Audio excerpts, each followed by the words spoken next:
O ano na, kumusta na ang lahat? Ngayon guys ay ipapasyal ko kayo dito sa Fishport. Fishport talaga? Fishport yon. Fishport ng Baler.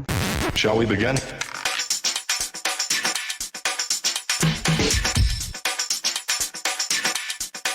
Let's begin now.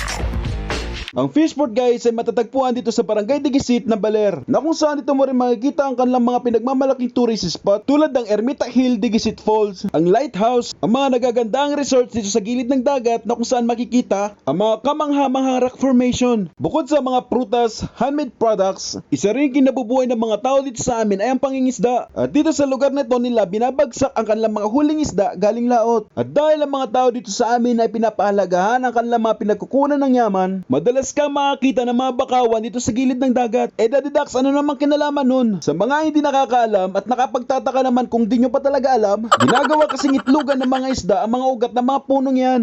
Di kayo alam nyo na. Kaninang pagdating ko guys ay ito talaga agad ang aking napansin. At mayroon pa talaga silang pagganito dito. Mayroon silang overview, top view, ano bang tawag talaga dito. Kaya naman inakyat ko na makita kung ano ba talaga ang mga narito. Ayan lang siya guys, pwede ka naman magpatambling-tambling, magpagulong-gulong, o kung gusto mo naman tumalong ka na lang dyan. Ay wag, joke lang guys. Maalam pa hospital. Pero sa totoo lang guys, hindi ko talaga alam kung anong purpose talaga nito. Pero nung makita ko ang barkong iyon, saka ko lang napagtanto. Buti na lang mayroong ganito dito dahil kung hindi ko talaga mapapansin ang barkong yun. Pero ano nga kaya ang barkong yun? At nakita ko rin ang bahay na lumulutang na to.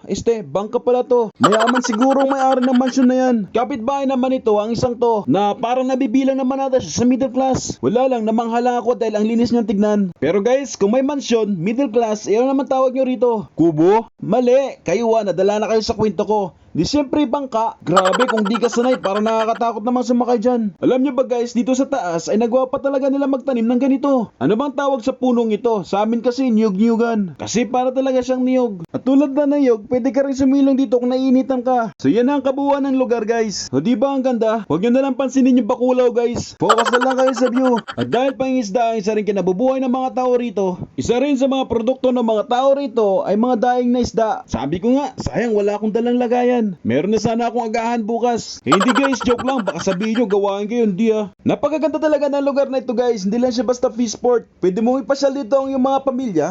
Pamilya, pero mas mainam sa tuwing hapon. O kaya naman madaling araw para masaksihan mo ang pagdating ng mga mangingisda galing laot. At ang sabi nila guys, mura daw ang isda dito kapag dito ka pumili. Kasi guys, sa panahon ngayon, kapag ka sa palengke ka pumili, ay mapapamura ka talaga sa taas ng presyo ng mga bilihin. Yun guys, alam nyo ba kung ano yan? Hindi na kasi ganong karamihan ang mga nahuhuling isda sa dagat. Kaya kung gusto mo na lagi may kita, abay kailangan mo itong pagtrabahuan ng gusto. Tulad ng magsasaka, kailangan mo munang magtanim para meron kang anihin. Maya pa guys, dumating ang bangkang ito galing laot. Medyo malalayo kasi ang pinaghulian ng isda, kaya medyo malalaki rin mga bangka na ginagamit nila. Ayun si Machete dumaan. Abay grabe naman puso dyan At napansin ko rin ng kuyang ito na talagang nagtsatsaga siya sa kanya pangingwit. Kaya nagtanong na ako patungkol din sa bangkang nakita ko kanina. Tipis pa tayo dito Baka na Amerikano. Wala akong masyadong malinaw na impormasyon na nakalap sa kanya. Ang tanging narinig ko lang sa kanya ay bangka raw ito ng Amerikano. Nasumadsa dito sa lugar na ito dahil sa bagyo. At nabanggit niya sa akin na dalawa daw ang barkong yan. Pero ano naman kayang ginagawa ng mga barkong yan dito noon? Maya pa guys, napansin ko ang mga batang ito na naglalaro sa banda rito. Nakala ko ay naglalaro lang pero hindi pala. Grabe, iba pala pag dito ka sa gilid ng dagat lumaki. Ang babata pa lang nila pero ang gagalingan na nilang mangisda. Kumbaga yan na yung palaruan nila. At dahil gusto ko talaga malaman kung anong kwento ng dalawang bangkang sumadsa dito sa lugar na to, kaya nakimartes ako dito sa dalawang manong na to. Sir, magtatanong lang sana ako patungkol dyan sa bangka na yan. Anong bangka na yan? Bangka. Yung bangka diyan Anong bangka po? Yung bangka nakasadsad diyan. Ay, barko? Oo, yung barko Barko po yan. Oo. Yung Taiwanese yan, yung nahuli yan sa laot. Dalawa po yan, yung isa dinala na sa Maynila, yung buo. Ayun. Yung isa, dyan. Mga fish, mga ano yan? Fisher. Opo, fishing po yan. Yan, Dalawa po yan sila dyan, ay biglang bumagyo. Ah. Nagbanggaan sila, Yung isa, kaunti lang damage. Yun ang inayos po nila, dinala sa Maynila. Yata, yun ang pakarinig ko lang naman. Hindi ko naman nakita ang dinala talaga. Yan po na medyo grabe ang tama. Iniwan na. Iniwan na po. Tinabi diyan. Tinabi po banda dito. Nakaangkla pa rin naman yan.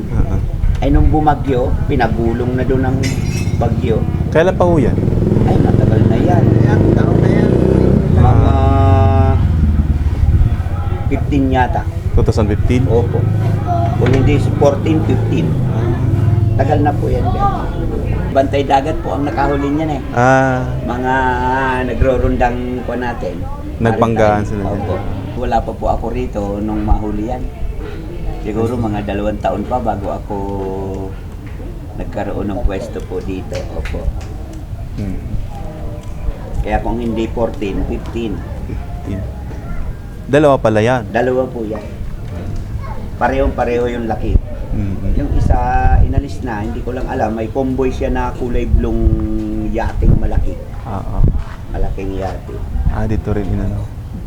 Sabi nung naririnig ko lang doon sa mga sabi-sabi ng tao, dadalhin na raw sa Maynila yung isang yun.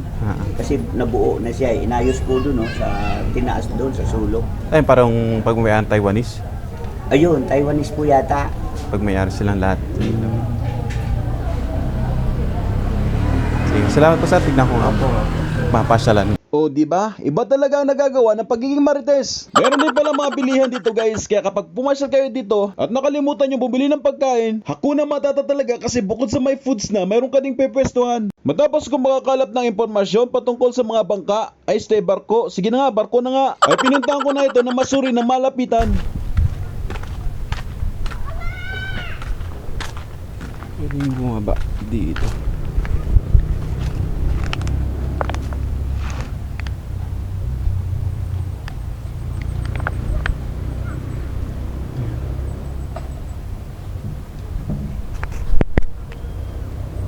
Bukod sa barko guys, ay nakita ko rin ang mga bangkang ito na talagang hindi na sila ginagamit guys. At para maluluma na talaga ang mga ito ng ganito. Sa akin napansin kong barkong ito, maliit. Bangka. Yan yung barko.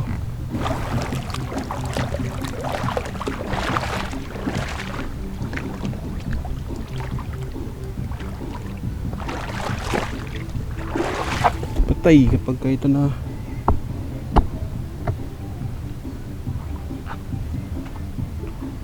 favorite song. Sadyang nakapanghihinayang talaga ng barkong ito. Dahil kung mapapansin nyo guys, ay malabo na ito, mapakinabangan pa. Pwede siguro panggatong pero hindi ko rin masasabi guys. Pero alam nyo guys, nung nandyan ako, talagang iniisip ko na may mga nakatira pa sa loob nito. Kaya tinitignan ko mabuti guys, baka mamaya may sumilip na octopus. Gusto nyo bang makita ang loob nito guys? Grabe ito siya guys oh. Malamang dito nila iniimbak ang mga isdang huli nila. Mayroon pang mga maliit na kwarto kagaya nito doon sa bandaron. Medyo nagdadaan-daan ako dyan guys kasi mamaya baka may mabulabog akong mga isda. Tignan nyo guys, so ang lilaw ng tubig at kitang-kita ang mga isda sa ilalim nito. So barko na pala talaga ang tawag nila dito. Nagsiman din naman kasi ako kaya alam ko kung ano ang itsura ng barko. Baka siguro nga naman barko talaga to. Kadalasan ang mga bato dito sa gilid ng dagat ay matutulis. At kapag ikaw ay nadulas at tumama sa mga ito, ay sorry na lang dahil kung hindi gasgas ay baka masugatan ka pa rito. At dito nga sa lugar na to ay may mga matutulis na bato. Kaya ugaliin natin magdobli ingat pag pumunta tayo rito. Doon tayo galing guys at yun yung magkapitbahay na bangka. O diba ang lapit lang niya? Grabe ang yaman ng mga tao rito. Yung basura lang sa kanila yung pinapangarap mong yate. Alam nyo guys, kapag ka pinalagaan nyo ang mga bagay na pinagkatiwala sa inyo ng Diyos, ipagkakatiwala rin niya ang masigit pa diyan.